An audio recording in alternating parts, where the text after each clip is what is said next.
Ndugu zangu Waislamu, wa msikiti huu mkubwa kabisa maarufu kama msikiti wa Ijumaa au msikiti wa Boma Road hapa Morogoro, wapenzi na wafuasi wa Bwana Mtume Muhammad sallallahu alayhi wasallam, ninakuhusieni pamoja na kuihusia nafsi yangu kumcha Allah jalla fi ulah, na tufahamu ya kwamba ikiwa mwana wa Adam hakuwa tayari kuvaa vazi la ucha Mungu, basi hubadilika kuwa uchi hata kama amevaa mavazi. Na vazi bora kwa mtu ni kile kitendo cha kumcha na kumtii Mola wake, na siku zote hakuna kheri kwa yoyote yule aliyekuwa tayari kumkera na kumudhi na kumuasi Mola wake. Ikhwata al-Islami wal-Iman, إن موضوع خطبتنا اليوم عنوانها يقول: أكثر المسلمين نسينا هذه العبادة. عنوان ya khutba yetu ya leo, kichwa chake cha habari kinatuambia Waislamu wengi tumeisahau ibada hii. Waislamu wengi tumeisahau ibada hii. Ni ibada ipi ambayo kwa uhakika kabisa ni ibada adhimu sana, ni ibada muhimu sana, na ni ibada adimu sana? Kwa bahati mbaya, wengi katika wafuasi wa Bwana Mtume Muhammad sallallahu alayhi wasallam tumejisahau na kuisahau ibada hii iliyo adhimu kabisa, ili hali mtume wetu, mwalimu wetu, kiongozi wetu na kipenzi chetu Mtume Muhammad sallallahu alayhi wasallam hakupatapo kuisahau, bali ameweza kutuelekeza, kutufundisha na kutufahamisha uzito wa ibada hii ambayo wengi wetu tumekuwa ni wenye kuisahau. Fama hiya hadhihi al-ibada? Ni ibada ipi sasa hiyo? Ni ibada huwa idkhalu as-sururi fi qalbi al-muslim. Ibada yenyewe ni kuingiza furaha katika moyo wa Muislamu. Katika mafundisho ya Mtume Muhammad sallallahu alayhi wasallam ametufundisha Muislam anapaswa siku zote awe mwenye kuingiza furaha katika nafsi, katika nyoyo na mioyo ya Waislamu wenzake. Lakini sisi leo mambo yamekuwa vice versa. Badala ya mtu kumfurahisha Muislamu mwenzake, kuingiza furaha katika moyo wa Muislamu mwenzake, sisi leo tumekuwa ni mabingwa wa kuumizana roho. Sisi leo tumekuwa ni mabingwa wa kuumizana roho, wa kuhuzunishana, kutiana unyonge, kupondana, kukashifiana, kutukanana na kuvunjiana heshima kwa ujumla. Nataka leo nikupe maneno yaliyokwenda zaidi ya shule kutoka katika Qur'ani na sunna za Bwana Mtume Muhammad sallallahu alayhi wasallam. Na kabla sijakupa hadithi sahihi ya kipenzi chetu, mtume wetu, kiongozi wetu, Mtume Muhammad sallallahu alayhi wasallam, hadithi kadha wa kadha zilizozungumzia namna gani Allah alivyokuwa akipenda pale Muislamu anapomfurahisha Muislamu mwenzake. Kabla ya kuenda katika hadithi, kwa taarifa yako naomba nikwambie ya kuwa kitendo cha kumuumiza roho Muislamu mwenzako, tena maksudi, kitendo cha kumhuzunisha Muislamu mwenzako tena maksudi, kitendo hicho ni katika amali ya shaitan, na kwa taarifa yako unamsaidia shaitani kwa namna moja ama nyingine. Twende katika suratul Mujadala aya nambari 10. Allah subhanahu wa ta'ala anatufahamisha miongoni mwa amali za shaitan, miongoni mwa kazi za shaitan ni kutaka kuwahuzunisha waumini.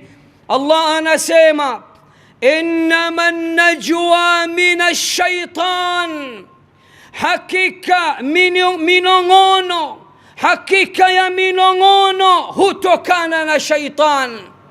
Nini maana yake?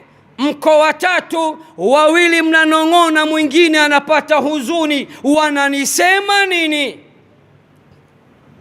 Hakika ya minongono hutokana na shaitan.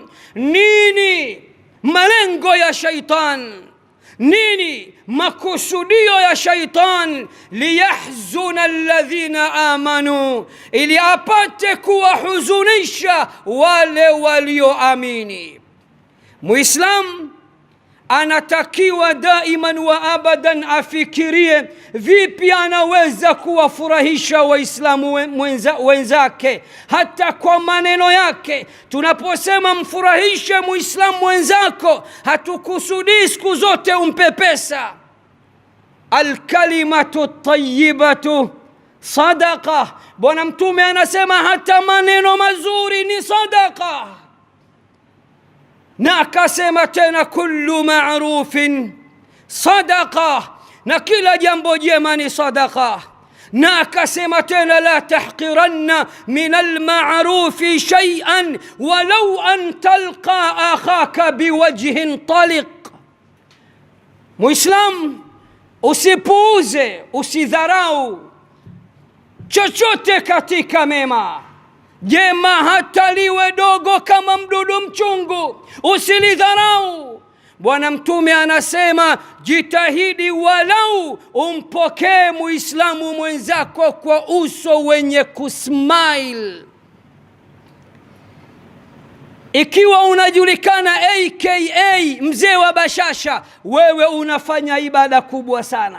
Unafahamika wewe ni mzee wa kusmile. Fulani hajapatapo kuonekanika akiwa ana sura ya ndimu au limau au fenesi, wewe ni katika watu wa kheri. Bwana Mtume anasema jitahidi walau ukikutana na Muislamu mwenzio ukutane naye kwa kumkunjulia uso wako, usmile utakapomwona. Hakika kufanya hivyo ni kheri na ni ibada kwako. Ama masala ya namna gani nitamuumiza fulani, nitamhuzunisha, nitamnyongesha, wallahi matendo haya ni ya kishaitan, ya kazi ya Iblis. Liyahzuna alladhina amanu, ili apate kuwahuzunisha wale walioamini.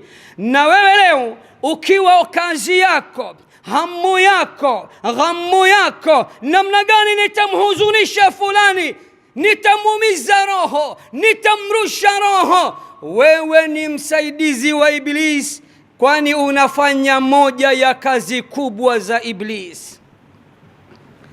Njoo sasa kwa mtume wetu, mwalimu wetu, kiongozi wetu na kipenzi chetu, Mtume Muhammad sallallahu alayhi wasallam katika hadithi aliyoipokea al-Imam at-Tabarani katika maajim zake zote, al-Mu'jam al-Kabir, akapokea katika al-Saghir, akapokea katika Mu'jam yake ya al-Awsat. Ukienda ukurasa 626, ukienda kuangalia pia katika kitabu ambacho ndani yake pana hadithi chungu nzima zilizo sahihi maarufu kama as-silsilatu as-sahiha, katazame pia ukurasa 906. Msikilize bwana Mtume Muhammad sallallahu alayhi wasallam anavyosema.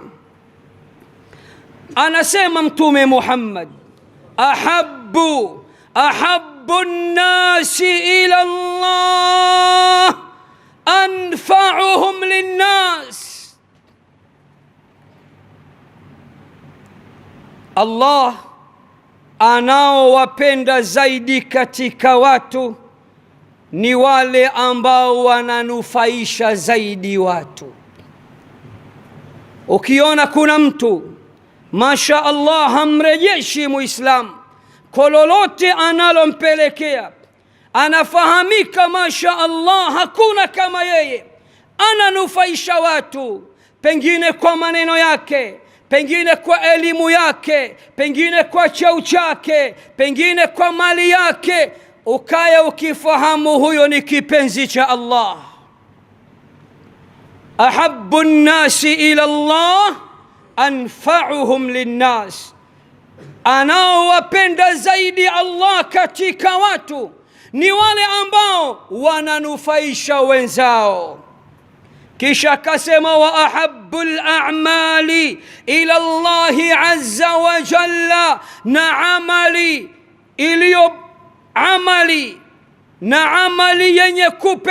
yenye kupendwa zaidi, na amali yenye kupendwa zaidi na Allah, sururun tudkhiluhu ala muslim, amali inayopendwa zaidi na Allah ni kwa kile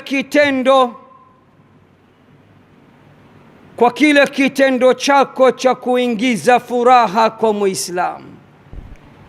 Katika amali ambazo Allah anazipenda ni pale unapoingiza furaha katika nafsi za Waislamu wenzako, au takshifu anhu kurba, au pale utakapomtatulia Muislamu wenzako tatizo kubwa, au taqdiya anhu daina, au pale utakapokuwa unamlipia Muislamu wenzako deni lake, au tatruda anhu jua, au pale utakapomuondolea Muislamu wenzako njaa aliyonayo. Na ukienda tena katika Sahihul Jami' hadithi nambari 5773, na katika as-silsilatu as-sahiha hadithi nambari 2715, bwana Mtume Muhammad anasema afdalul a'mali ila Allah, amali iliyo bora kabisa mbele ya Allah, an tudkhila ala akhika almu'mini surura, ni kuingiza furaha katika nafsi ya Muislamu mwenzako, au taqdiya anhu daina, au umlipie deni lake, au tut'imahu khubza, au umlishe mkate. Kwa kufanya hayo wewe unahisabika umefanya amali bora yenye kupendeza mbele ya Mola wako mlezi. Walima la, na kwa nini isiwe hivyo wakati Allah katika suratul Hujurat aya nambari 10 anatuambia innamal mu'minuna ikhwa, hakika si vinginevyo Waislamu ni ndugu. Ukhuwatun ukhuwatun assasaha rafi'u samai bila amad, undugu ulioasisiwa na Allah aliyenyanyua mbingu saba pasina nguzo. Naam, katika suratul Maida aya za mwanzoni Allah anatufundisha, anatuambia siku zote muwe na desturi hii, wataawanu ala albirri wattaqwa, nasaidianeni juu ya wema na uchamungu, wala taawanu ala alithmi waludwan, na wala msisaidiane juu ya madhambi na uadui. Saidianeni juu ya wema na uchamungu, na wala msisaidiane juu ya madhambi na uadui. Haya ni maelekezo ya Allah subhanahu wa ta'ala. Kwa mara nyingine tena, tega sikio lako, msikilize mwalimu wa walimu, profesa wa maprofesa, daktari wa madaktari, kiumbe bora nambari moja katika viumbe wa Allah, Muhammad al-insanu al-kamil, mwanadamu pekee aliyekamilika, hana mapungufu, hana baya, hana kasoro, ametukuka, ametakasika, Bwana Mtume Muhammad sallallahu alayhi wasallam. Katika sahihu Muslim hadithi nambari 2699 anasema mtume wetu Muhammad katika kutuelekeza na kutufundisha, man satara akhahu almuslim, yoyote yule atakayemsitiri ndugu yake Muislam, satarahu Allahu fi dunya wal akhirah, huyo Allah naye atamsitiri duniani hadi akhira. Kwa maslahi yako bwana mkubwa, jitahidi kuwasitiri waislamu wenzako kwa kufanya kwako sitara kwa waislamu wenzako. Ukimsitiri muislamu mwenzio kwa jambo lolote, kwa janga lolote, kwa aibu yoyote, kwa fedheha yoyote, kwa shida yoyote, Bwana Mtume anakuahidi Allah atakusitiri hapa duniani hadi akhera. Neema iliyoje hiyo! Kisha Bwana Mtume akaendelea akasema, waman farraja an muslimin kurbatan min kurabi dunya, na atakayemtatulia muislam tatizo miongoni mwa matatizo ya kidunia, فرج الله عنه كربة من كرب يوم القيامة, Allah naye atamtatulia tatizo miongoni mwa matatizo ya kiyama. Subhanallah. Ukimtatulia mwenzako, ukimtatulia muislamu mwenzako mwenye tatizo, mwenye janga, ukamshika mkono, ukamtatulia tatizo lake, janga lake, mtihani wake, zawadi yako kwako ile siku ambayo Allah anasema yauma tubla sarair, siku hiyo siri za viumbe zitawekwa wazi. Akasema tena fadhalika yauma idhin yaumun asir, siku hiyo ni siku nzito sana, ni siku ambayo mtoto atamkimbia kaka yake, ndugu yake, mama yake, baba yake, hata mke wake na watoto wake. Siku hiyo Allah naye atakutatulia janga miongoni mwa majanga utakayokuwa nayo, kwa sababu duniani umeweza kuwatatulia waislamu wengi mitihani yao, mabalaa yaliyokuwa yakiwasibu na majanga yaliyokuwa yakiwapata. Kisha Bwana Mtume akamalizia akasema, wallahu fi auni al-abdi ma kana al-abdu fi auni akhihi, na Allah siku zote yupo katika kumsaidia mja. Wakati gani? Allah yuko tayari kukusaidia? Wakati gani Allah yuko tayari kuwa nawe bega kwa bega? Wakati gani Allah yuko tayari kukushika mikono na kukuvusha katika majanga ya kidunia? Ma kana al-abdu fi auni akhi, ni pale ambapo na wewe utakapokubali kuwa mstari wa mbele katika kutatua matatizo ya ndugu zako. Sio kila ukiletewa unasema mmezidi bwana. Hawajazidi, wanataka wakuzidishie katika akaunti yako. Maskini wa Mungu, hujitambui. Wanataka wewe nawe pia Allah akusitiri duniani hadi akhera. Wanataka Allah akushike mikono, kwani bwana mtume kasema Allah yuko tayari kumsaidia mja pindi mja atakapokuwa tayari kumsaidia ndugu yake. Ukimpiga chini ndugu yako, Allah naye anakupiga chini baba. Habari ndio hiyo. Naam, ndugu zangu Waislamu, nataka niwaambie ndugu zangu Waislamu wenye uwezo mbalimbali, wafanya biashara mbalimbali, ambao Allah jalla fi ulah amekuneemesheni neema mbalimbali. Katika Qur'an Allah anasema wa fi amwalihim haqqun ma'lum, na katika mali zao kuna haki maalum, kuna fungu maalum. Sila kwenu, acheni kukomba kila kitu.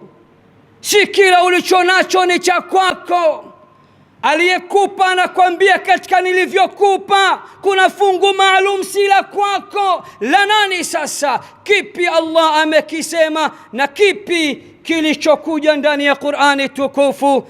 أقول ما تسمعون وأستغفر الله لي ولكم فاستغفروه إنه هو الغفور الرحيم وهو البر الكريم. وفي أموالهم حق معلوم، نكتك مال زاو كنا حق معلوم، كنا فنق معلوم سلا كواو ولا سيو لا watoto wao.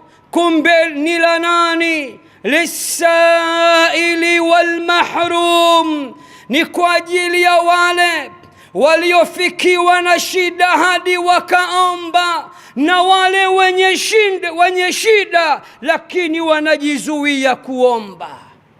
Wenye shida kwa ujumla, wenye haja kwa ujumla, masakin kwa ujumla, mafukara kwa ujumla, wanafungu maalumu katika mali za wafanya biashara wote wa Kiislamu.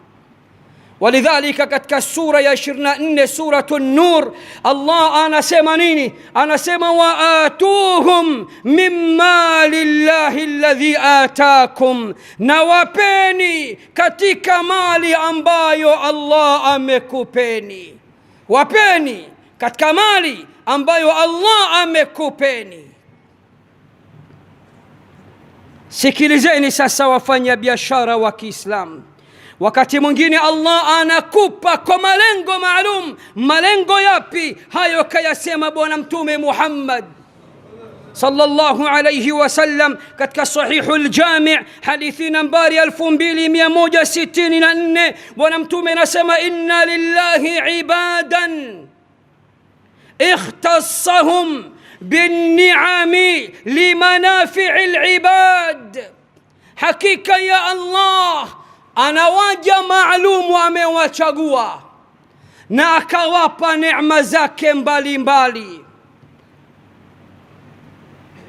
ili kwa malengo, kwa minajili ya kuweza kuwanufaisha waja wenzao. Hakika ya Allah amechagua waja maalum akawapa neema zake ili nao waje kunufaisha waja wenzao. Yuqirruha fiha ma badhaluha, anaahidi neema hizo zitaendelea kubaki kwao pindi watakapokuwa na wao wanatoa na kuwasaidia waja wenzao. Fa idha mana'uha naza'aha minhum, watakapojifanya mkono wa birika, mabakhili, wenye roho mbaya, hawataki kusaidia waja wenzao, hawana huruma, makatili, Bwana Mtume anasema Allah atawanyang'anya neema zake. Fahawalaha ila ghairihim, kisha atakwenda kuwapa wengine ambao watakuwa wana roho nzuri ya kusaidia wenzao. Tuwe na desturi ya kusaidiana Waislamu duniani kote. Jamii yenye hali mbaya, pangu pakavutia mchuzi, ni jamii ya Kiislamu. Na cha kushangaza, kila pahala ambapo Waislamu wana hali mbaya, omba wamekuwa wengi, wajane wamekuwa wengi, mayatima hawaangaliwi, mafukara hawaangaliwi. Basi ufahamu ya kuwa pahala hapo kuna Waislamu wengi tena wenye uwezo. Hao wenye uwezo, utasikia leo amefanya jambo la bilioni 2, milioni 1 imemshinda kumpa maskini kwenda kumtibia, akitoa sana 1,000. Utaondoka nazo? Umezikuta babu, taziacha tu, na huko akhera utakwenda kuulizwa peke yako juu ya kila ulichokichuma na kila ambacho ulichokitumia. Na hitimisha khutba yangu kwa kisa cha ajabu sana, lakini kabla sijahitimisha khutba yangu kwa kisa hichi cha ajabu, naomba nitoe wito kwa jamii ya Kiislamu popote pale ilipo. Mwenye macho haambiwi tazama, na mwenye masikio haambiwi sikia. Sote tunajua hivi sasa kinachojiri Palestina. Ndugu zetu huko Gaza, mji wa al-Imamu Shafi'i, Imamu dunya Abu Abdullah Muhammad ibn Idris al-Shafi'i ni mwana wa Gaza na kazaliwa katika mji wa Gaza. Gaza ni mji wa maulama, mji wa ilmu na maulama. Gaza kwa mwaka wanatoa zaidi ya 10,000 na kitu vijana waliohifadhi Qur'ani tukufu yote. Inateketezwa vibaya sana, wamefungwa mikono, wakaambiwa hakuna kupewa msaada wowote, watumie mawe kukabiliana na adui, na adui anasapotiwa kulia, kushoto, angani na kila pahala. Hakuna anayeweza kuwasaidia isipokuwa yule ambaye ni bingwa wa mabingwa, aliyenyanyua mbingu 7 pasi na nguzo. Tuwasaidie Waislamu wenzetu kwa dua, kwani dua ni silaha nzito kuliko hata mali ulionayo. Tusiwasahau kuombea dua. Allah awahifadhi, Allah awalinde, Allah awachunge watoto wadogo, akina mama, watu wazima, wasiokuwa na hatia. Tumwombe Allah ateremshe malaika Jibril, komando mzee mzima, aende aingilie katika vita hivyo kama alivyoweza kumtuma yeye na malaika 1000 katika vita vya Badri, kama Qur'ani ilivyothibitisha katika suratul Anfal aya nambari 9. Tuseme amin. Tusiwasahau kuombea dua wenzetu. Huu ndio wito wangu. Ama kisa, mara kadhaa nimepata kumsikia mwana wa chuoni al-Sheikh al-Doktor al-Allama Muhammad Hassan al-Masri. Sheikh Muhammad Hassan, shekhe wa Kimisri, anasema anapoishi panaitwa Al-Mansura huko Misri.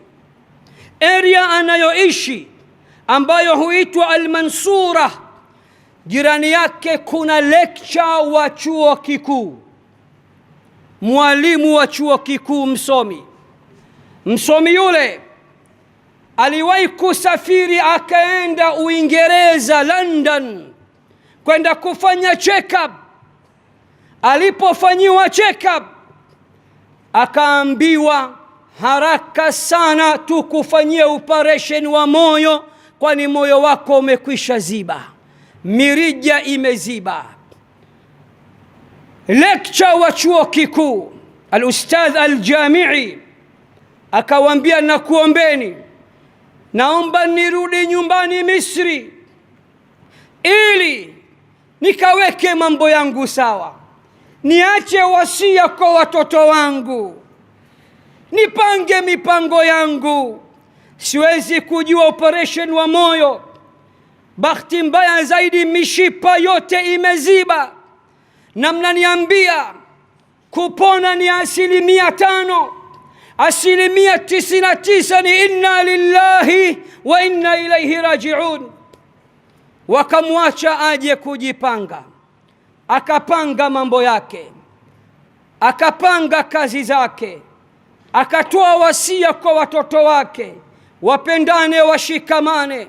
Watoto wanalizana, baba insha Allah batirji lana salama saliman ghaniman, utarudi ukiwa salama, usiwe na waswasi. Anasema al-a'mar biyadillah, umri iko katika mikono ya Allah, lazima nitoe wasia kwenu. Akakata tiketi.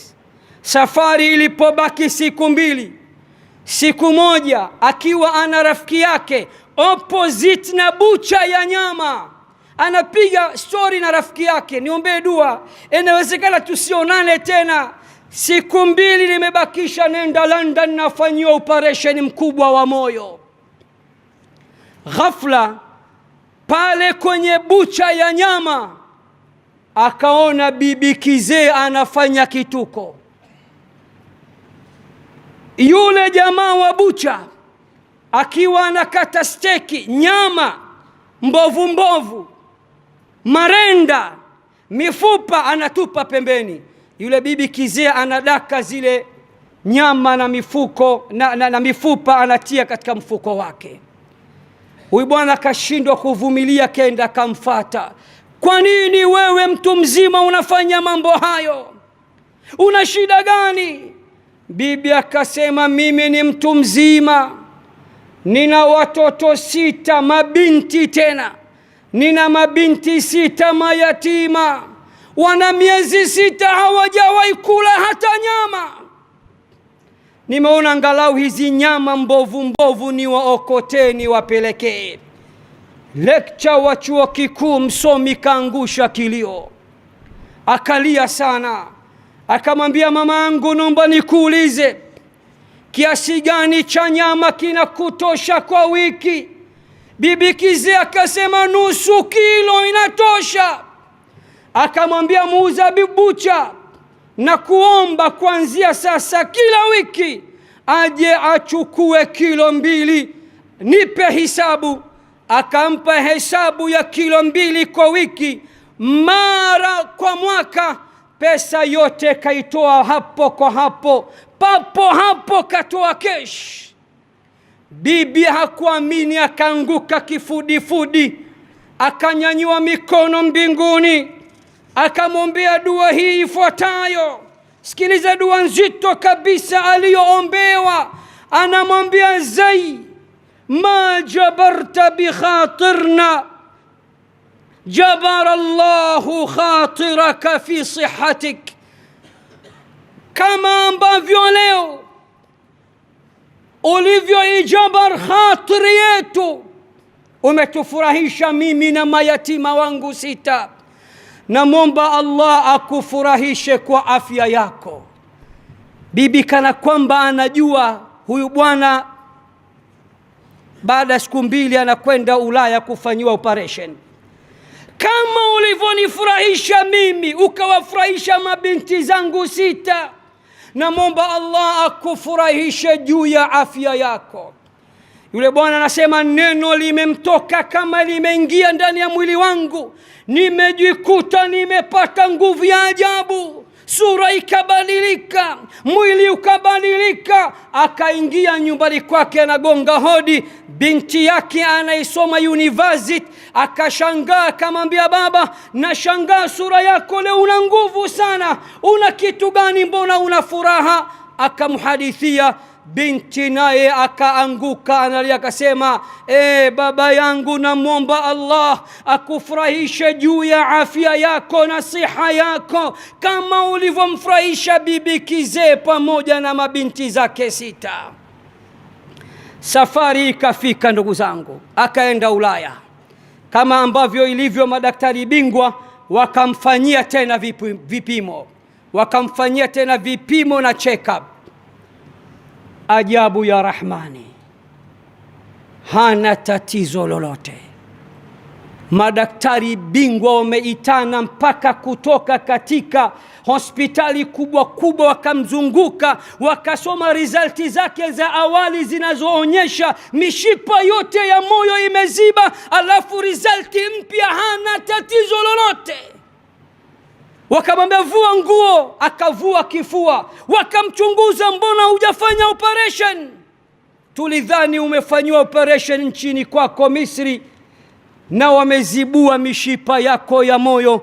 Akasema, sijafanya chochote. Wakamwambia, mush maagul, haingia akilini, wewe haiwezekani, nini umefanya? Akasema, tajartu ma'a Allah fashafani Allah. Siri yangu ya mafanikio leo, na mimi mwenyewe sikutegemea kama mishipa imejizibua zenyewe, sikujua. Nilichokifanya, mabwana wakubwa, nimefanya biashara nzito na Allah. Allah zawadi alionipa ameniponyesha. Fanyeni biashara na Allah, wasaidieni waja wa Allah kadri ya uwezo wenu, watatulieni matatizo yao kadri ya uwezo wenu, wafurahisheni waislamu wenzenu kadri ya uwezo wenu, na Allah atakufurahisheni. inna Allaha wa malaikatahu yusalluna ala nabi ya ayuha alladhina amanu sallu alayhi wa sallimu taslima.